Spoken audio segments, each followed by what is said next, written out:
So we constructed the structure using council funds, and we've spent close to 17,500 towards construction, including labor.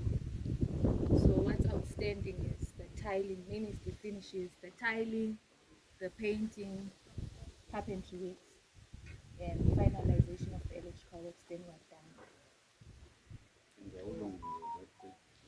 We're targeted to finish by June, to complete everything by June.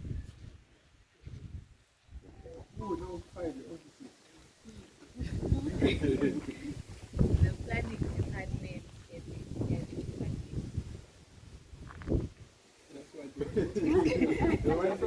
I just wanted to test my quality.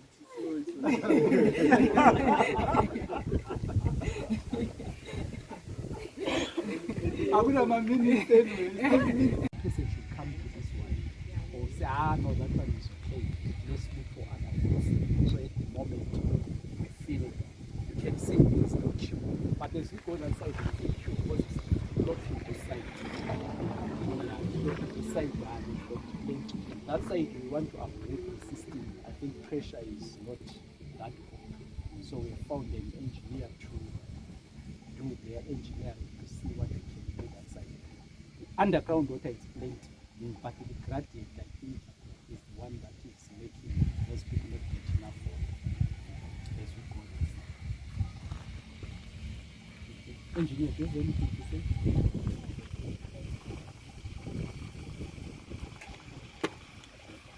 So this is the starting one.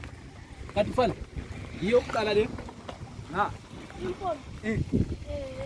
Hiyo kufina nga.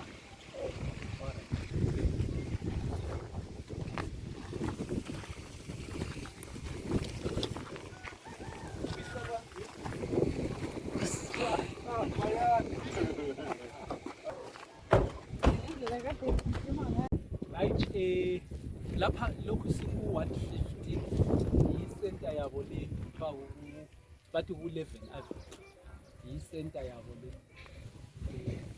I'm proud that when I came here it wasn't there, and I felt this place is far. Babethenga le mashopana esifike kuwo, so we established. So we have this road, it gives us a proper hold of the home. Now when that time great, so they've planned to do something which is going to tell us what are these stones for. Okay, this is the machinery for stone drain construction. So we intended to construct 200 meters from that culvert.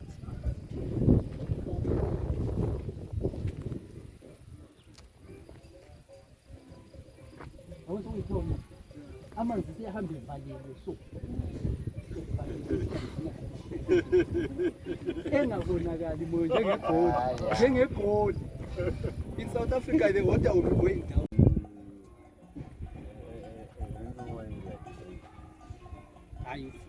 Farms and the planning. Always. I think we didn't plan for it this year.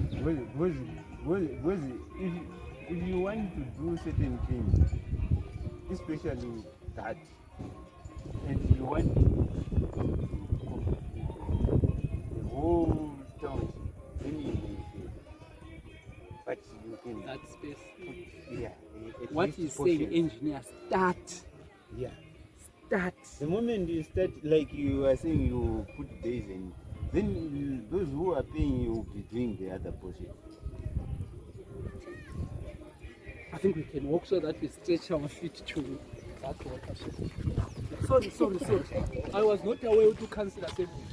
We have our councillor, Councillor Mlungisi. That's the councillor for this one. He's a former employee of this council. He was once under me. Now I am under him. That's our own life. So we are meeting Baba Onamo, a team from national and some from province, and Mr. Moya, I think you might know him from Kusahara Business, the CEO from Kusahara. So He was the building inspector when he was working for council.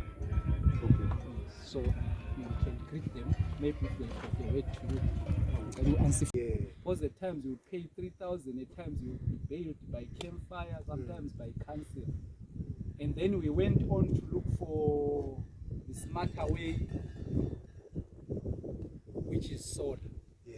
Right, so sungabaxoxela ke ukuthi amanzi asuka lapha ahamba kuyiphi la yiphi village ngoba kunamo ngiyokhokhela ichief baba usibanda ngomunye wabahlali balapha eDromole. Yeah. Hayi siyathaba ukwazana. Ngithemba ukuthi hayi jiwane ubabumvelo besitsho. Amanzi lawa ngabona ukuthi siqalisa ukuhlala la. Umgodi lo yiwo ophethe iDromole. So amanzi la asuka lapha azayebamba uvillage 2 lo 1 le ku Kenneroad Road. Next to Posa Fige Bunkai Road.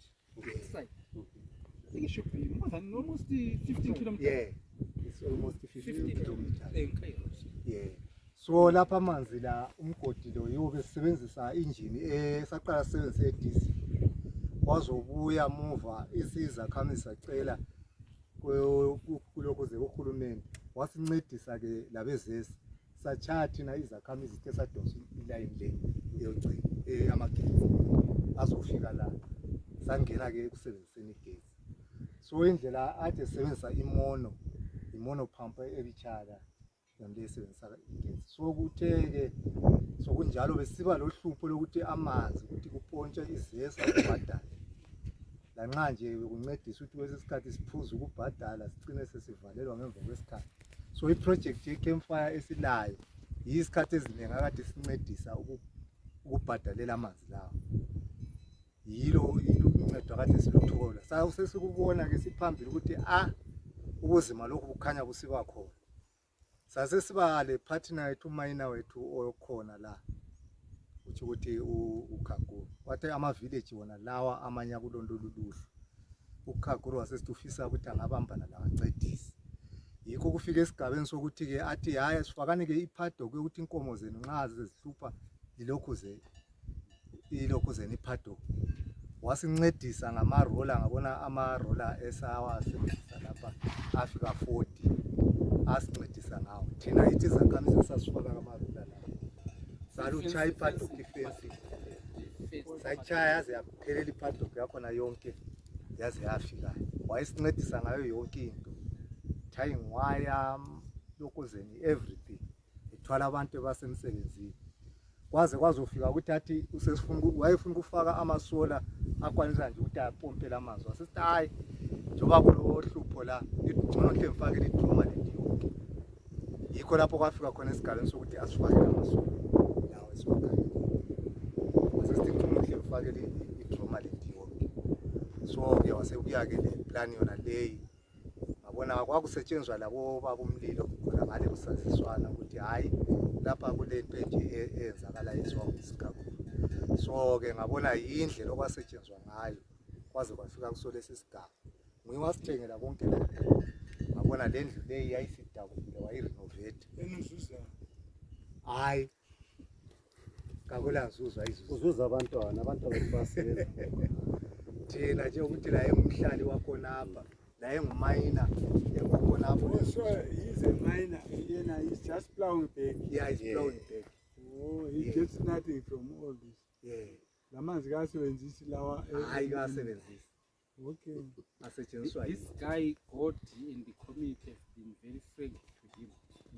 If the report that he told us, on average he makes 10 kgs per ton.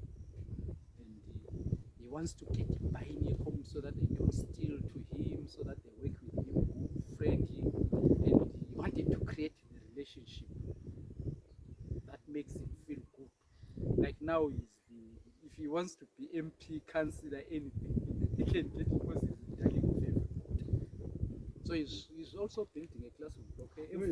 Yemvudla ngale lalapho plan ukufaka inye lapha kulesi school. So he's building a classroom block. He's going to Start another school. Another classroom block. We have already given the secondary school. So together with him, we would like to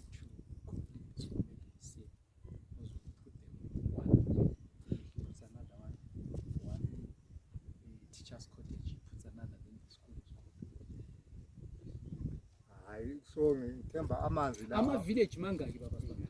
ama-village kade sade siwasebenzisa kungakaphekwa la amatsha besile saqala sile 8 kwasuke siwengezelelwa amanye abangu-10.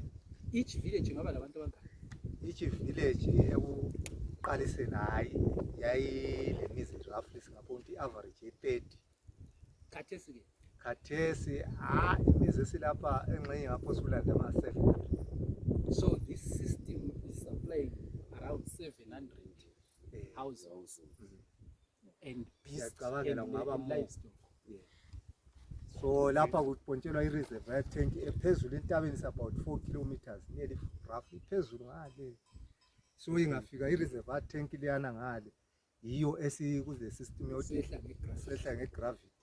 Thele ku7 ngale suka ku7 iyethela ku5 suka ku7 ku5 iyethela ku4 then sekusiyafika le ku2 ngale lakho ku2 kulamatanka sokusupply lesikolo amapipe akhona afika esikolo sakho la ngapha u1 so i-system yakhona injalo. So we also have mini water schemes ku6. We also have another system to supplement this. Enye kade sifakwe ku ku6 le yalo kuzwa yasponsor i-Campfire Campfire. project Campfire. Khathesi kule inye esifakwa la ku5 ku5 esisponsor imine so kuthi khathesi baku-process balungisele. Kule inye eyasponsor futhi i-Campfire ele ku10 ku-village 10 kwafakwa amasola kwagejima igodi ethu. So isicelo baba namo ukuthi uhambe eHarare uthwele ukuthi Campfire must not be destroyed. Campfire is helpful to the communities. Campfire is changing the lives of the communities through sustainability. So what we are seeing in our area, they are now taking their land where they were grazing livestock, where they were having huts. So now that land, the Ministry of Land is taking that land, packing farms, and they are reducing their sebethethe ngaki. Ngoba lapha abantu besepheke ilokho ze-19 iphathi yonke kade sebengathi sebeyi-10 yonke plus futhi indawo yakhona wona le yade siyikhali ukuthi inyama zithutha zikhona kahle bafika bavala. So i-Campfire be sustained by wildlife, and now we don't know why the Ministry of Lands is doing that. It's taking that land, giving to individuals, taking to from the majority, giving to the few who are not even residents, ignoring the residents, giving to the non-residents. So you wonder why would it be like that, but we don't have answers. So at least sibili hayi izinto zakhona kuyancediseka. Kungabe kusehlula nje i-management yente kodwa but hayi esingelaso. So ucela ukuthi ubaba hambe ethwele ukuthi sicela i-Campfire project ivunyelwe iphile singayithathelwa. Ya lokho siyakusekela sithi siyacela uHulumende ukuthi singathatheli i-project yethu ye-Campfire. Akade singakucela uHulumende ukuthi aloba engasincedisa ukuthi ithuthuke phambili asiphe emenye amacebo ukuthi singayenza njani ukuthi ithuthuke njengoba ikhanya ivele iqedisa ngoba kunje i-council yiyo esilayo konke sikwenza lapha sikwenza sila kubaba umlimi so bayakwazi ukuthi vele kusetshenzwa njani.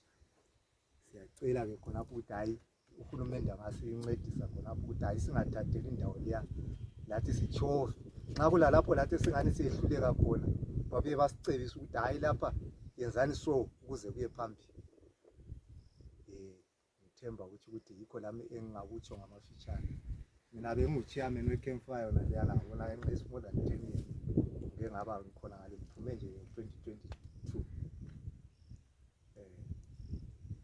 So hayi. So I think it may be necessary to discuss so that because at least it should come from the district level, knowing what are the problems. Hayi siyabonga ngazumbe kulokunye. Hayi. Any